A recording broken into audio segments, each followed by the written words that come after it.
to the radio stations Kiss 95.7 and KC 101. As you can see, we have the guys of Far East Movement.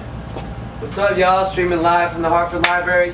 Yeah, and if I'm not mistaken, this is the first night of the show for you guys, right? Yeah, this is the first date of the tour. We're really excited. It seems like it's pretty cracking outside. We were driving by like groups of people and... What was the word again? Yeah, what was the word? Tailgate. They were tailgating out there. That's when you know it's going to be cracking.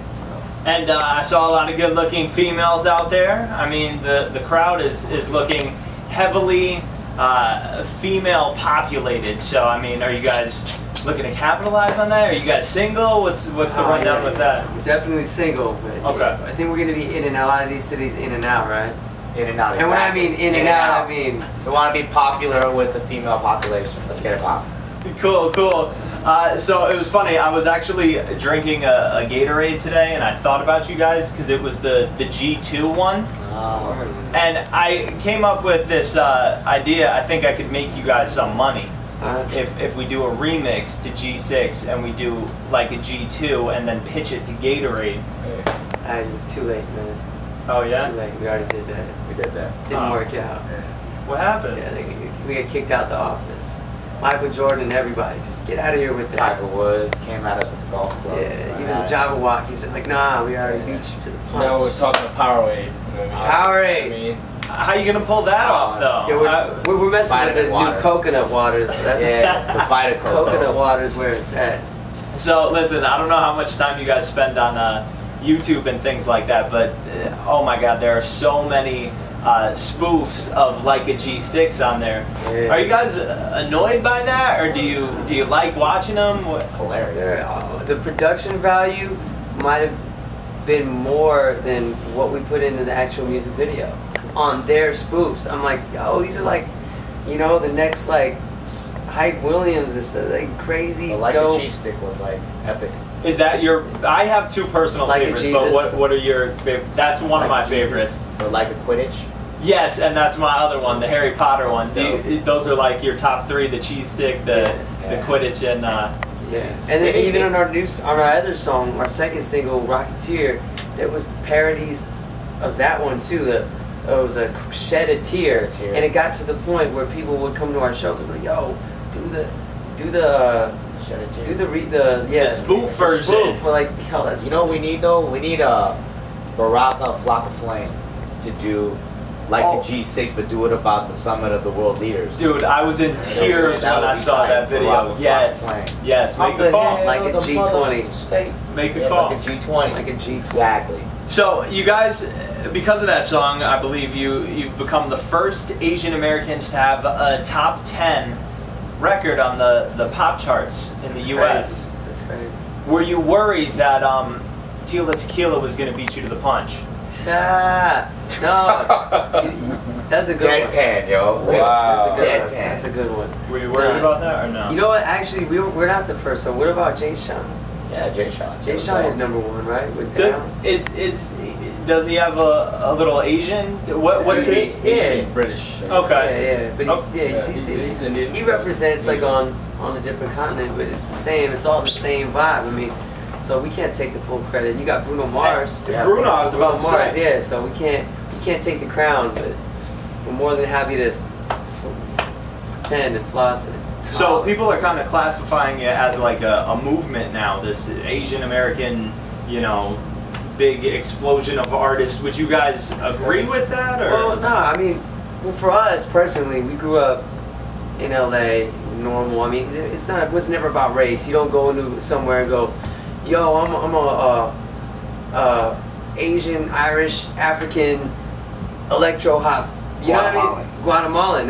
You know, you don't go in there. Right. It was never like I just make music. You know what I mean? Right. Either I rap or I sing. And so for us, it was really just all about the music. And we appreciate it though, but that people are recognizing it and that it's even a cultural significance. Because for us, we always felt anybody that deserves any type of cultural credit is usually like a world leader or like, you know, somebody epic. Right. I mean, we're just everyday kids from LA going to parties, wilding out, and making the music we love to make. So, but at the same time, I mean, you can't help but be grateful that people are recognizing. So that's cool. That's cool. the second single, Rocketeer, you guys mentioned it. It was with Ryan Tedder of One Republic. Yeah. Were you worried when that came out? It's so different from like a G6. Were you worried that people wouldn't even make the connection? Like, yo, this is the same group? You know, there was a thought of that, but the main thing is for us, we grew up also on so many different types of music. If we put out another, we didn't just make dance music, even though that's what people were starting to categorize us. They're like, oh, this is a dance group. So when we first played Rocketeer to Cherry Tree, Interscope, played it for all the heads, they loved it. And they were like, they signed us as a dance group, but were shocked that we even had that diversity. Right. So they're like, this has to be a single. And we were shocked that it would even be considered a single. But we were happy at the same time because it really showed how we get down musically.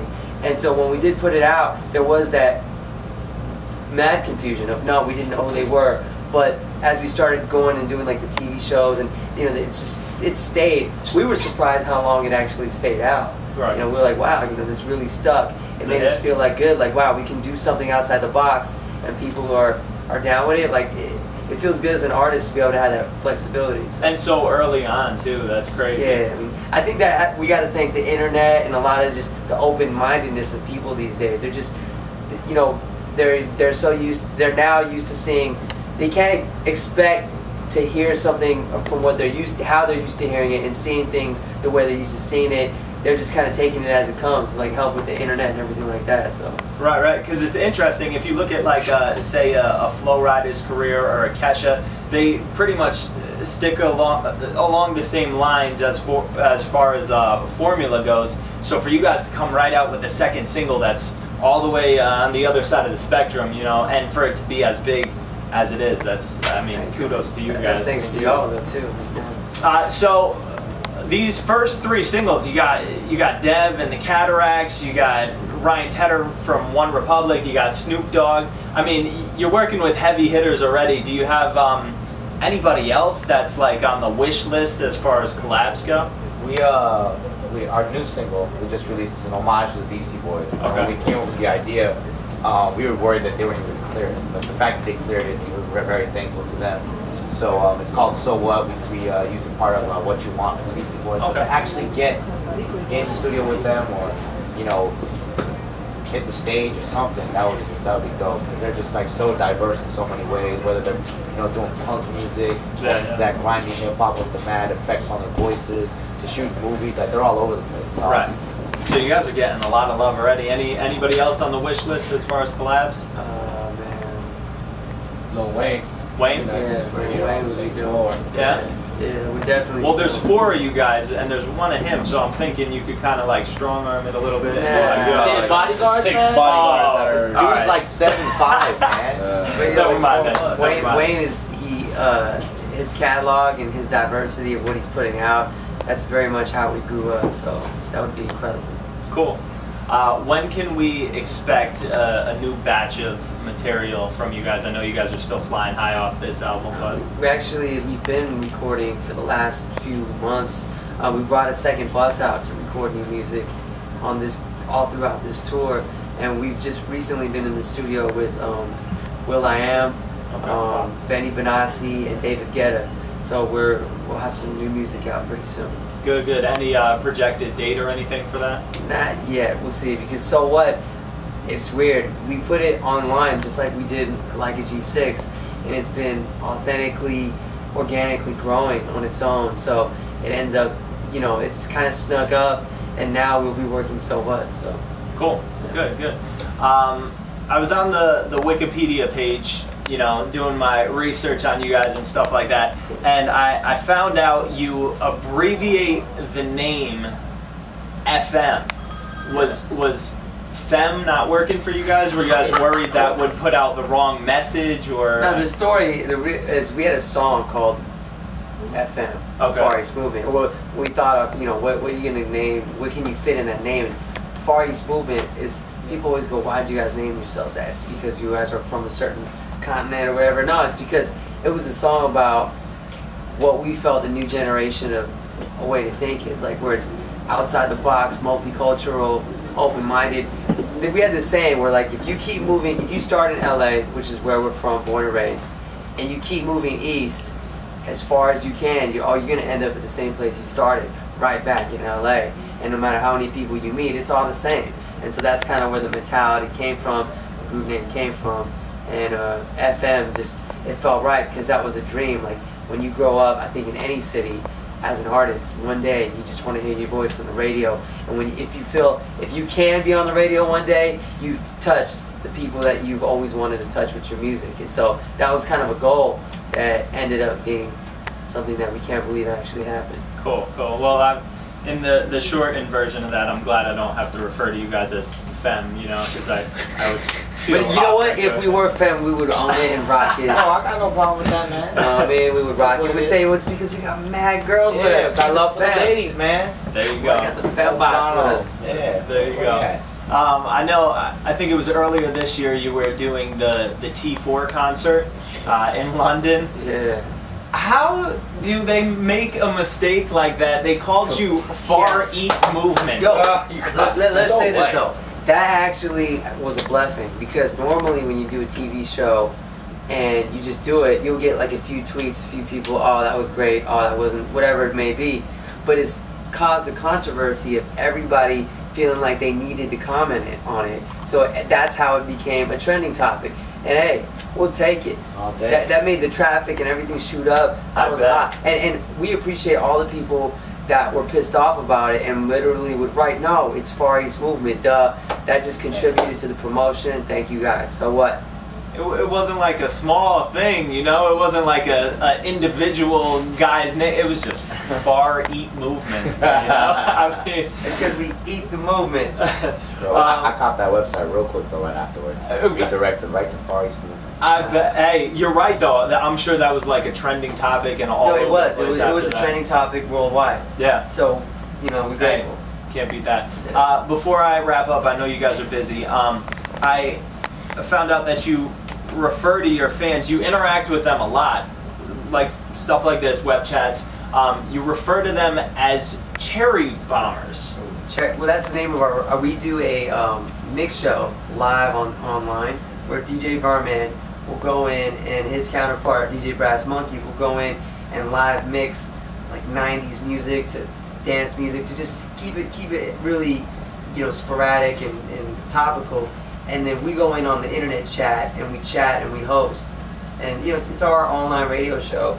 And we call those people that listen the Cherry Bombers because it's called the Cherry Bomb Party Mix on cherrytreerecords.com. Okay. Yeah. Cool. When you were looking for a DJ, this just popped into my head. Did we have to get some like affirmative action going on or something? Like, were you like, I refuse to have a white guy or a black dude in here. We need an Asian DJ, and he was on Power, and he was the only Asian DJ. How did that work? You know, we didn't even know he was Asian. We didn't. For the longest time, we thought he was Latino, and so. Yeah, you know, and we were fans. We're like, yo, this is DJ Verman. Like, you literally, you listen to him every day on the radio, and man. And so when we met him, we were shocked. We had no idea. Yeah. Wow. Yeah. Okay, that's your story, and you're sticking to it. We stalked him too. It wasn't like we, you know, we literally like caught him outside one of his gigs and like forced him into this situation. Cool. Still hostage right now. It's still hostage. You ain't going nowhere, Verman. Hey, thank you guys for listening to both radio stations, KC101, KISS 95.7. Yeah. Far East Movement, we're jamming the records all day long, Thank so you. I appreciate it, and continued success, guys. Thank you, man. I appreciate it.